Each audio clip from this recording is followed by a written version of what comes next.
कथा काना कर्ण की। एक समय की बात है, एक काना कर्ण नाम का तपस्वी था। उसने 22 लाख वर्ष तक तप किया। उसे अपने तप का अभिमान था कि उसके जैसा तप किसी ने नहीं किया होगा। उसकी मृत्यु के उपरांत उसे एक विमान लेने आया। तपस्वी विमान में बैठा और विमान चलने लगा। तो थोड़े आगे जाने के बाद एक पत्थर की शिला दिखी।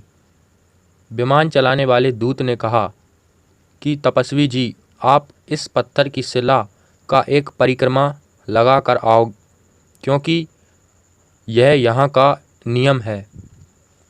तपस्वी यह बात सुनते ही शिला की परिक्रमा लगाने के लिए जाने लगा। परिक्रमा लगाते समय उसने देखा कि यहाँ तो मेरे जैसे 18 करोड़ काना कर्ण अपना नाम लिख कर गए थे कि मैंने इतना 1000 वर्ष तप किया, मैंने इतने लाख वर्ष तप किया। तब उस तपस्वी ने सोचा कि यहाँ तो मेरे से भी बड़े बड़े तपस्वी हैं, मैं तो इनके आगे कुछ भी नहीं हूँ।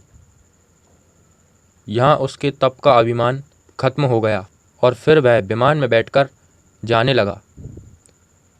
फिर जब वह धर्मराज के दरबार में पहुँचा, तब धर्मराज ने कहा, तपस्वी जी, आपने 22 लाख वर्ष तक तप किया। तब तपस्वी बोला, हाँ जी।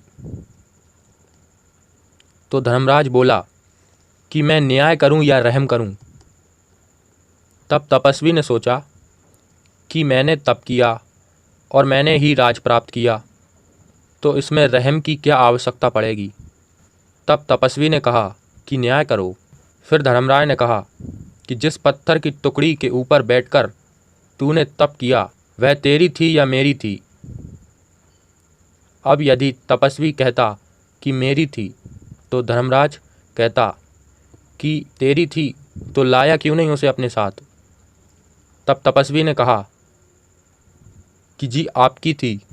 फिर धर्मराज कहता है कि मेरी उस टुकड़ी का किराया दे मुझे, उसे तू 22 लाख वर्ष तक अपने सिर पर रख, तब न्याय होगा। तभी तपस्वी बोला कि रहम करो जी। धर्मराज बोला, रहम करूँगा तो मुझे अपने सिर पर रखनी पड़ेगी, और मैं अपने सिर पर क्यों रखूं? ये गलती मैं नहीं कर सकता। तो तपस्वी को सर्प बना दिया और 22 लाख वर्ष तक वो मरता रहा और जीता रहा, और उसी टुकड़ी के नीचे उसका वास रहा। तो इस कथा से हमें यह सीखने को मिलता है कि तप करने से मोक्ष किसी भी प्रकार नहीं हो सकता, जैसा कि संत रामपाल जी अपने वचनों में बताते हैं।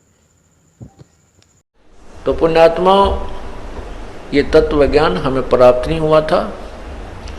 हम इन ऋषि महर्षियों को और तपस्वियों को, सिद्धों को, छोटे मोटे चमत्कार दिखाने वालों को एक परम संत मान बैठे थे। डिंब करें डूंगर चढ़े, अंदर झीनी झोल, जग जाने बंदगी करें ये बोवें सूल बबूल। डंब माने पाखंड करते हैं, दंभ करते हैं। कैसे करते हैं? ऊंचे स्थान पर बैठ जाते हैं, ऊंचे से टीले पर जाकर बहुत दूर से सबको दिखाई दे तपस्वी बैठा है, दुनिया जावे मत्था टेके और वाह वाह का पात्र बने। बोली जनता तो ये समझती है कि बड़ा तपस्वी है, बड़ा साधक है, बंदगी कर रहा है, भक्ति कर रहा है। और तत्व ज्ञान से परिचित संत कहता है ये तो अपने आने वाले जीवन में, भविष्य में बबूल के बो रहा है, उन कांटों को बो रहा है जो इसी ने उनके ऊपर चलना पड़ेगा। डंब करे डूंगर चढ़ ये अंदर झीनी झूले, जग जाने बंदगी करे ये बोवे सूल बबूल। अगर आप ये वीडियो YouTube पर देख रहे हैं तो हमारे चैनल को सब्सक्राइब करें और बेल आइकन को दबाना ना भूलें।